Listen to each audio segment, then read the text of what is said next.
Hi all, ഇന്നത്തെ ഇതുപോലുള്ളൊരു butterfly hair clip എങ്ങനെയാണ് ചെയ്യുന്നതെന്നുള്ളൊരു stitching video ആയിട്ടാണ് വന്നിരിക്കുന്നത്. അതിനായിട്ട് നമ്മളിവിടെ എടുത്തിരിക്കുന്നത് ഓർഗൻസ മെറ്റീരിയലാണ്. ഇതൊരു ഫ്രോക്ക് സ്റ്റിച്ച് ചെയ്തിട്ട് ബാക്കി മെറ്റീരിയലാണ്. അതിനാദ്യം ഒന്ന് വിരിച്ചിടുക. എന്നിട്ട് നമുക്ക് 2 സർക്കിൾ ഇതിൽ വരച്ചെടുക്കണം. അതിനായിട്ട് ഞാനിവിടെ അളവിനെടുത്തിരിക്കുന്നത് ഒരു ടിന്നിൻ്റെ അടപ്പാണ്. അപ്പോൾ നമുക്ക് എന്ത് വേണമെങ്കിലും എടുക്കാം. സ്വന്തമായിട്ട് വരയ്ക്കാൻ അറിയുന്നവരാണെങ്കിൽ ഒരു 2 ഒരേ അളവിലുള്ളൊരു സർക്കിൾ ആദ്യം വരച്ചെടുക്കുക.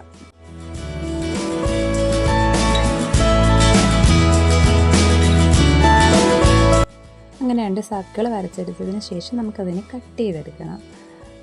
ഒരേ ലെവലിൽ തന്നെ രണ്ടും ഒരു അളവായിരിക്കണം 2 സർക്കിളും. ഞാൻ ആദ്യം എന്ത് ചെയ്യാം, നമുക്ക് കട്ട് ചെയ്ത് മാറ്റാം.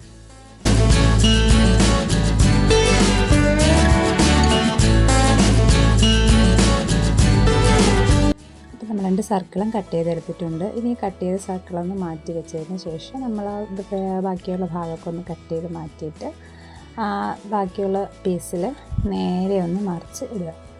ശേഷം നമ്മൾ ചെയ്യേണ്ടത്, നമ്മൾ കട്ട് ചെയ്ത് വെച്ച സർക്കിൾ എടുത്ത് അതിന് എത്രയാണ് ലെങ്ത് എന്ന് നോക്കണം.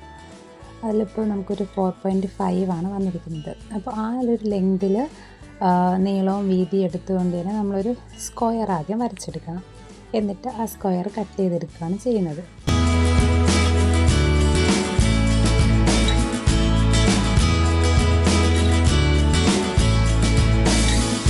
ഓക്കെ, അപ്പോൾ അതും കൂടെ കട്ട് ചെയ്തെടുത്തതിന് ശേഷം അടുത്ത സ്റ്റിച്ചിങ്ങിലോട്ടാണ് പോകുന്നത്. അതിനായിട്ട് നമ്മൾ ആദ്യം സ്ക്വയർ എടുത്ത് ആ ഒരു പീസിനെ നല്ല ഭാഗം വെച്ചൊന്ന് മടക്കിയിട്ട് അതിന് ചുറ്റും ഒന്ന് അടിച്ചെടുക്കുകയാണ് ചെയ്യുന്നത്.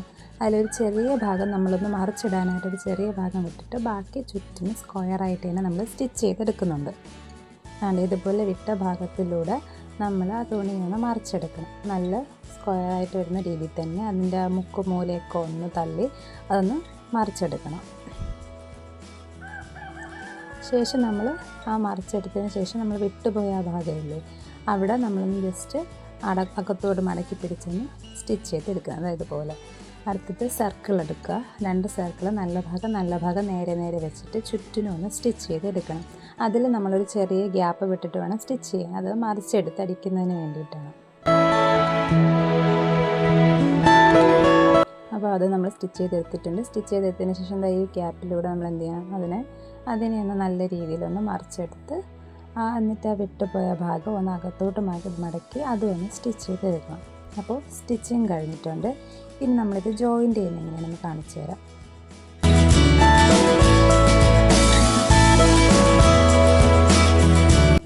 ആദ്യം നമ്മൾ സ്ക്വയറായിട്ട് സ്റ്റിച്ച് ചെയ്തതിനെടുക്കുക. അതിൻ്റെ സ്റ്റിച്ച് വരുന്ന ഭാഗമില്ലേ, അവിടെ വെച്ച് തന്നെ നടുക്ക് നമ്മൾ ഇതുപോലെ ഒന്ന് ചുരുട്ടിയെടുക്കണം.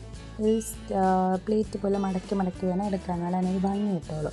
എന്നിട്ട് നമ്മളൊരു നൂലും സൂചിയും യൂസ് ചെയ്തുകൊണ്ട് നമ്മളതൊന്ന് ചുറ്റിയെടുക്കണം. അകത്തൊരു സൂചി കയറ്റി ഒന്ന് ഇതാക്കിയിട്ട് ആ നൂല് കൊണ്ടൊന്ന് കറക്കി ചുറ്റിയെടുത്ത് അവിടെ കെട്ടിട്ടതിന് ശേഷം അടുത്ത റൗണ്ട് പീസ് എടുക്കുക. അതും നമ്മൾ എന്ത് ചെയ്യണം, അതും ആ സ്റ്റിച്ച് വരുന്ന ഭാഗം വെച്ച് സെൻറ്ററിലൂടെ നമുക്കിതുപോലെ ഒന്ന് മടക്കി എടുത്തിട്ട് സെൻറ്ററിൽ നമ്മൾ സ്ക്വയർ സ്റ്റിച്ച് ചെയ്ത് വെച്ച് ആ സെൻറ്ററിലൂടെ തന്നെ വെച്ച് ഒന്നും കൂടെ ഒന്ന് കറക്കി എടുക്കുകയാണ് ചെയ്യുന്നത്. കറക്കി ഒന്ന് കെട്ടിട്ടെടുത്ത് വയ്ക്കണം. അതിനുശേഷം നമ്മൾ ഇതുപോലെ ഒരു പീസ് എടുക്കുക. ഇത് ആ സെയിം മെറ്റീരിയൽ തന്നെയാണ് ഒന്ന് മടക്കി അടിച്ചൊരു പൈപ്പ് പോലെ ഒന്ന് മടക്കി അടിച്ച് സ്റ്റിച്ച് ചെയ്തെടുത്തതാണ്. അതിന് നമ്മൾ ഇതിലോട്ട് വെച്ചിട്ട് ബാക്ക് ഭാഗം വെച്ചൊന്ന് സ്റ്റിച്ച് ചെയ്യുക. നമ്മൾ നൂല് ചുറ്റിയതിൻ്റെ ഒരു വൃത്തിയേട് മാറുന്നതിന് വേണ്ടിയിട്ടാണ് ഇങ്ങനെ ചെയ്യുന്നത്. അപ്പോൾ കുറച്ചുകൂടെ ഭംഗി കിട്ടും. അങ്ങനെ വെച്ചിട്ട് നമ്മുടെ കയ്യിൽ ഇതുപോലത്തെ ടിക് ടാക്ക് ക്ലിപ്പ് ഉണ്ടെങ്കിൽ അതിന് നമ്മൾ ബാക്കിൽ അതിനകത്തൂടെ ഒന്ന് ഇറക്കിയിട്ട് വെക്കുകയോ അല്ലെങ്കിൽ ബാക്കിൽ നമുക്ക് ഗ്ലൂ തേച്ചൊന്ന് ഒട്ടിച്ച് വെക്കുകയോ നൂല് കൊണ്ടൊന്ന് ചുറ്റി വയ്ക്കുകയൊക്കെ ചെയ്യാം. അപ്പോൾ ഞാനിതിപ്പോൾ അതിനകത്തോട്ട് കയറ്റി വയ്ക്കുകയാണ് ചെയ്തത്. അപ്പോൾ നമ്മുടെ ക്ലിപ്പ് റെഡി ആയിട്ടുണ്ട്. ഇതാണ് അതിൻ്റെ ഫൈനൽ ലുക്ക്. ഇഷ്ടപ്പെട്ടാൽ ലൈക്ക് ചെയ്യാനും കമൻറ്റ് ചെയ്യാനും സബ്സ്ക്രൈബ് ചെയ്യാനും മറക്കരുത്. Okay, bye, thank U.